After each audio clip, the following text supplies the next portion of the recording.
Detective Owen Mercer stared at the scene with measured detachment, though his gut churned with a mix of dread and grim fascination. Lisa Carter lay in a carefully arranged pose on the gleaming linoleum of the Crestwood County Community Center, a place used for daytime art classes and evening jazz nights, not for tragedies. A pastel pink Valentine was pinned neatly to her chest with a surgical needle. Beneath the ribbon, delicate script read, "My love doomed yet eternal. XOXO, see you soon."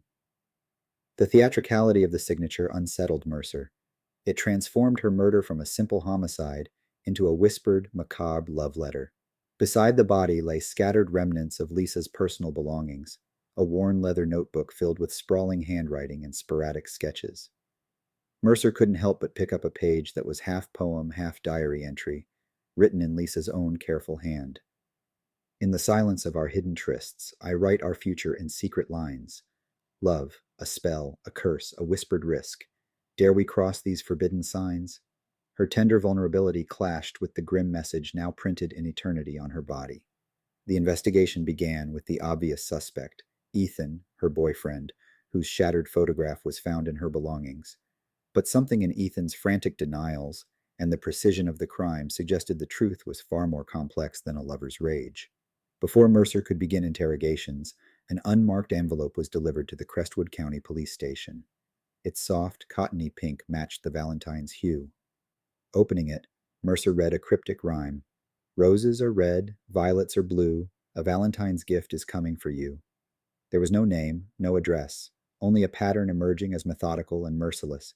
His instincts screamed that this killer treated murder as a twisted, intimate romance, handcrafting each scene as if to remind the world of a perverse notion of love. The investigation took a darker turn when, just 2 days later, news came in of another body. Claire Donnelly, a young florist with an infectious smile, was found in her own flower shop, an oasis of color now frozen in tragedy. Claire's body was posed with her hands clasped reverently over her heart. Again, a pastel pink Valentine was pinned to her chest. The accompanying note read, "Two hearts down, the third beats fast. Love like ours was never meant to last." Unlike Lisa's diary entries discovered later, Claire had no recorded wishes, no artful letters. Instead, she had become a symbol, a canvas upon which the killer painted his twisted rhetoric of passion. Mercer's days merged into one endless loop of evidence, surveillance reviews, and dead-end interviews. Yet, a singular detail nagged at him. In the surveillance footage from Lisa Carter's vigil outside the community center, a hooded figure appeared, a silhouette drifting near the perimeter and lingering just long enough to be noticed. When Mercer rechecked the surveillance from Claire's shop on the day of her murder, a similar figure loomed in the background. Enhancing the grainy video, he caught a glimpse of something unexpected, a flash of red beneath the hood, and for one spine-chilling second, a smirk that spoke of secret satisfaction. Mercer found himself piecing together the bizarre puzzle, questioning why these victims, the beloved Lisa, whose gentle vulnerability had seeped into every line of her diary, and Claire, whose life blossomed among the fragrance of cut roses, were chosen. His investigation revealed they weren't connected by social circles, nor was there an obvious romantic link to Ethan or any other suspect. Digging into Lisa's notebook, Mercer discovered hints of clandestine meetings, coded references to the great romance that defied conventional bonds, a relationship that neither belonged exclusively to her nor her boyfriend.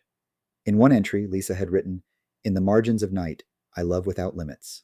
Every fleeting glance sketches a future of heartbreak and beauty." Could it be that Lisa had been touching lives beyond what anyone had known?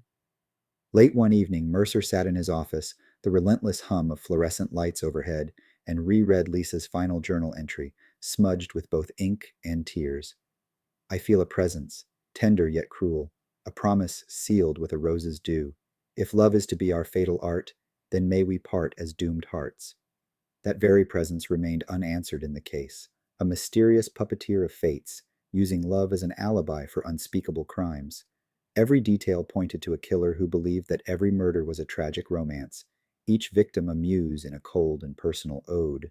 The killer's intimate handwritten notes were the echoes of a man whose obsessions had consumed him, turning his madness into meticulously planned acts of horror. Mercer's suspicions began to focus not solely on a jilted lover, but on the intangible threads of longing and rejection. He reached out to Lisa's closest friends, colleagues from the art classes and local community events, searching for any hint of someone who might have seen her in a different light, someone who shared her secret, unspoken connections. He learned that behind her warm smile lay an inner world laden with longing for a love that transcended superficial bonds. A love story not bound by society's expectations but painted in broad, unconventional strokes. Meanwhile, forensic teams meticulously reconstructed every minute detail from the crime scenes. Clues emerged subtle as petals, a rare type of rose petal at both sites, traces of a specific cologne, and, most disturbingly, a unique pattern in the way the heart was posed, a gesture resembling the signature of an artist framing his work. Mercer deduced that the killer wasn't simply an unhinged devotee. He was an aesthete, a man who saw passion and beauty even in the macabre act of murder. The breakthrough came when Mercer tracked down a suspect connected to the rare cologne, a perfumer named Aldrich Hayes. Aldrich was an eccentric creator renowned for his unconventional scent formulations, a craftsman whose obsession with creating the perfect fragrance had driven him to isolation. He believed that true love was found in the ephemeral interplay of memory and scent, so potent that it lingered like a ghost in every heart. When questioned, Aldrich's cold eyes betrayed no remorse, only a distant intensity. His carefully guarded studio revealed sketches and scraps of poetry, reminiscent of the killer's own messages. But even as Mercer felt the net tightening around Aldrich, a new envelope arrived at the precinct, its pastel pink envelope confirming that the killer's narrative was not finished. The note, addressed only to Mercer, read, "Oh, detective, your heart beats too close to mine. Soon, like the rest, it will be my muse." The message hung in the air like a challenge, a final twist in a heartbreaking sonnet. In that moment, Mercer understood the twisted poetry of the killer, a series of murders crafted as an intimate dialogue between the murderer and his chosen champion of law, each letter and pose a dark mirror reflecting human vulnerability. With every heartbeat of his own and every tear shed for the victims whose stories were inked upon paper and skin alike, Mercer vowed to untangle the fragile seams where love devolved into obsession. He knew that to stop this macabre romance, he had to peer into the depths of a disturbed soul, a soul that viewed murder as the ultimate act of love, a final masterpiece etched in pink and sorrow. As the investigation deepened, Mercer remained haunted by Lisa Carter's ethereal words and the ghostly beauty of her final moments.